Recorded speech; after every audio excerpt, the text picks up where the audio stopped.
বৈষম্য বিরোধী আন্দোলনে বন্দর নগরীর চান্দগাঁও থানার শহীদুল ইসলাম শহীদ হত্যা মামলায় সাবেক পররাষ্ট্রমন্ত্রী ড হাসান মাহমুদ, সাবেক ভূমিমন্ত্রী সাইফুজ্জামান চৌধুরী জাবেদ ও সাবেক শিক্ষামন্ত্রী মহিবুল হাসান চৌধুরী নওফেল সহ 231 জনের বিরুদ্ধে আদালতে অভিযোগপত্র দিয়েছে পুলিশ। এটি গত বছরের জুলাই-আগস্টের গণ আন্দোলনে চট্টগ্রাম মেট্রোপলিটন পুলিশ সিএমপি এর আওতাধীন থানাগুলোতে দায়ের হওয়া মামলাগুলোর মধ্যে প্রথম অভিযোগপত্র।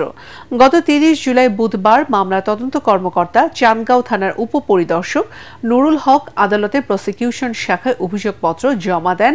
তবে বিষয়টি 2 দিন পর গত রাত শুক্রবার জানাজানি হয়।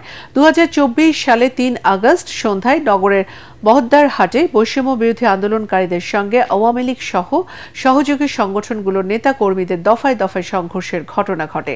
ওই সময় গুলিবিদ্ধ হন অটোরিকশা চালক শহীদ। পরে তাকে বেসরকারি একটি হাসপাতালে ভর্তি করা হলে সেখানে চিকিৎসাধীন অবস্থায় তার মৃত্যু হয়। গণ অভ্যুত্থানে আওয়ামী লীগ সরকারের পতনের পর শহীদের ভাই শফিকুল ইসলাম চান্দগাঁও থানায় মামলা করেন। পুলিশ জানায় আগামী 25 আগস্ট বাদীর উপস্থিতিতে অভিযোগপত্রের উপর শুনানির তারিখ নির্ধারণ করা হয়েছে।